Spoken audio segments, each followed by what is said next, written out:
Yo, on se retrouve dans une nouvelle série tutoriel dédiée à Vapor, le framework qui vous permet de faire des backends en Swift. Je suis Arca, lead dev iOS et on va voir ensemble toutes les bases de Vapor. Donc surtout, n'oublie pas de t'abonner, d'activer la cloche pour louper aucune vidéo. On va rentrer dans le vif du sujet, on va directement voir comment installer Vapor sur votre machine et créer votre premier projet. Du coup, on se rend sur le site de Vapor, vous avez la documentation dans le menu en haut à droite. Une fois dessus, vous avez Install, macOS. Et donc là, il nous explique comment installer Vapor pour pouvoir l'utiliser.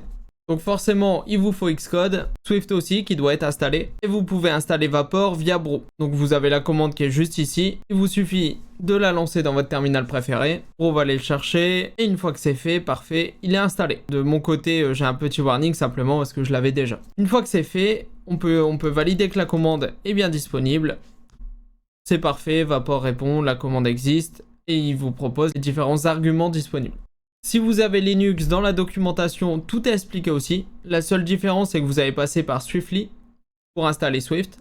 Et une fois que c'est fait, vous pouvez récupérer le repo pour installer la toolbox de Vapor. Donc, le code est juste ici. La documentation est extrêmement explicite. Sur l'installation, il n'y a vraiment aucune complication. C'est très basique et assez rapide à faire. Du coup, on va passer au Hello World. Donc, créer votre premier projet Vapor. Donc pour ça, on se rend dans la catégorie Hello World sur Getting Start et vous avez la commande Vapor New et le nom de votre projet. Le "-n", c'est uniquement dans le cas où votre projet Vapor n'utilise aucune dépendance extérieure. On va voir ensemble à quoi ça correspond. Donc on rebascule sur notre terminal. Je vais me créer un petit dossier Vapor Demo. Une fois que je suis dedans, j'exécute la commande. Donc on va appeler notre projet Hello comme dans l'exemple. On va pas mettre le "-n" pour justement comprendre à quoi sert cet argument. Donc là, la commande Vapor va nous demander si on va utiliser Fluent ou pas. Fluent, c'est ce qui va nous permettre de communiquer avec la base de données. Donc si votre projet n'a pas besoin de base de données, vous répondez non, tout simplement. S'il y en a besoin, qu'il y a besoin d'une communication et de pouvoir stocker des éléments dans une base de données, vous répondez yes. Donc dans notre cas, pour le Hello World, on va mettre non. Ensuite, Vapor va nous demander si on va utiliser Leaf. Leaf nous permet de faire du templating, donc c'est-à-dire générer du HTML. Si votre projet a pour vocation uniquement de mettre à disposition une API, il n'y a aucun intérêt à activer Leaf. Vous n'allez pas l'utiliser. Par contre, si vous voulez créer un site web, par exemple à portfolio, comme vous pouvez le faire avec PHP par exemple, là vous allez en avoir besoin pour générer du HTML, pouvoir mettre des commandes, des ifs, des choses comme ça dans votre code. Donc nous, on va mettre yes pour la démo. Parfait. Il nous a créé tous les fichiers, tout ce qu'on a besoin et on a un joli logo pour nous dire que c'est terminé. On va pouvoir faire un open. Donc on a notre dossier qui est ici, et vous avez simplement à double-cliquer sur package.swift pour que Xcode se lance. Parfait, Xcode s'est donc lancé, a ouvert notre projet, on a notre projet Hello. Au niveau de l'architecture, c'est un SPM, donc un Swift Package Manager. Rien de nouveau en termes d'architecture, pour ceux qui ne connaissent pas SPM, je vous mettrai les liens vers une vidéo dédiée pour savoir comment ça fonctionne.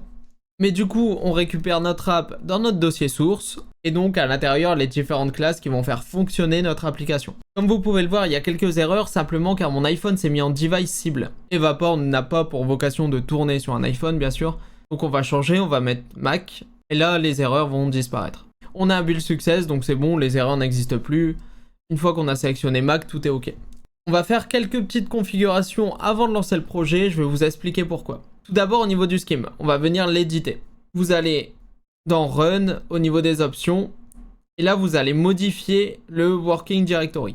En gros, ça va vous permettre d'utiliser les .env. Donc .env, c'est des fichiers qui sont des variables d'environnement. Donc les variables peuvent changer en fonction de l'environnement que vous utilisez, si vous êtes en production ou en développement.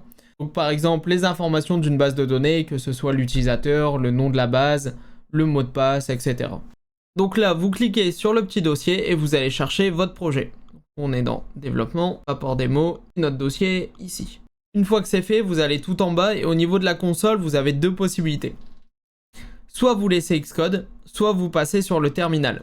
Pourquoi c'est important? En fait, si votre projet doit exécuter des commandes du style ImageMagick ou autre, donc des choses qui sont installées sur le système, si vous voulez faire des tests via Xcode, vous allez avoir des erreurs. Donc il va vous dire que la commande n'existe pas, parce que dans le terminal d'Xcode, elle n'est pas présente. Donc par exemple, vous avez besoin de lancer ImageMagick, si celui-ci est installé sur votre Mac, le fait de définir terminal comme console d'utilisation, vous allez pouvoir tout débugger en local. Il n'y aura aucun problème. Donc on sélectionne terminal et on est bon. Niveau configuration, on a terminé. Donc maintenant que la configuration est bonne, on va regarder au niveau des fichiers ce qu'on a.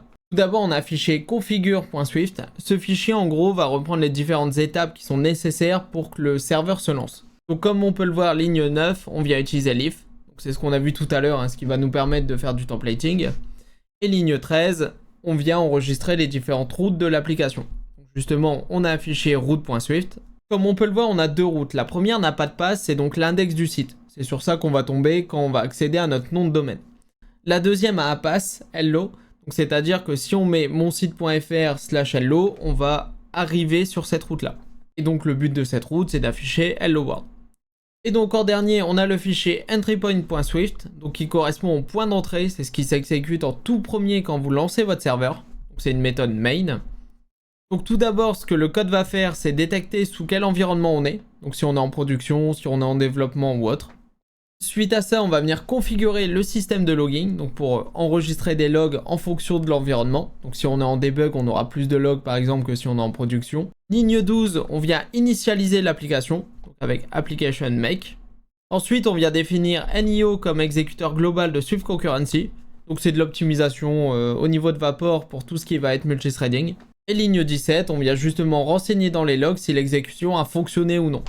Et donc on précise si on est en train de runner avec NIO ou en standard. Derrière, on est dans un do catch pour appliquer la configuration à notre application. Dans le cas d'une erreur, de manière logique, on vient enregistrer dans les logs ce qui s'est passé. Et ensuite, on éteint l'application de manière propre. Par contre, si tout s'est bien passé, on vient exécuter notre application. Et une fois que celle-ci a terminé de s'exécuter, pareil, on l'éteint de manière propre. Donc là, c'est tout pour le main. Donc il y a beaucoup de choses, vous n'avez pas besoin de tout savoir, hein. C'est juste, je vous ai expliqué, histoire d'avoir un contexte de comment ça fonctionne. Mais là, on va pouvoir lancer notre serveur et voir notre hello world. Du coup, on vient run. Le build est un succès.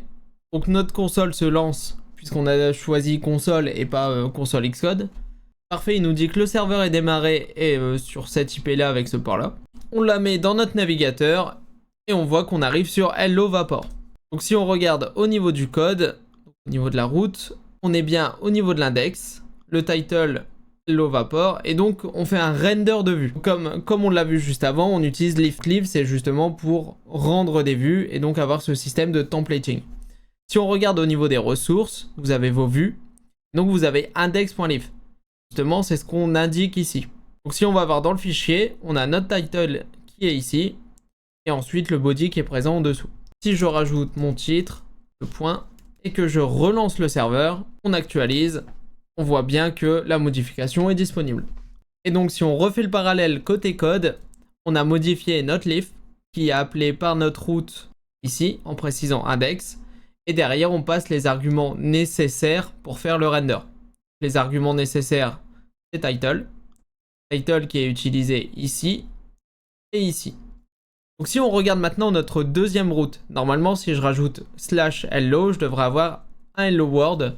Donc sans render, on n'utilise pas l'if. Vous voyez qu'il n'y a pas de view.render, hein, c'est directement du texte en brut. Donc on va faire le test. Je rajoute /hello. Et on arrive donc sur une page qui n'est pas mise en forme, où on a simplement du texte, pas de HTML en plus. Et on a bien notre hello world. Donc voilà, on a lancé notre premier projet sous Vapor. Il y a encore beaucoup de choses qu'on doit voir. On va expliquer les contrôleurs, ce qu'est un middleware, etc. Le framework est assez vaste. Il y a beaucoup de choses. Si vous avez des questions, n'hésitez vraiment pas. Et si vous avez aimé la vidéo, on va vous faire une explication YouTube. Vous savez ce que vous avez à faire. Merci d'avoir regardé et à très bientôt pour la suite.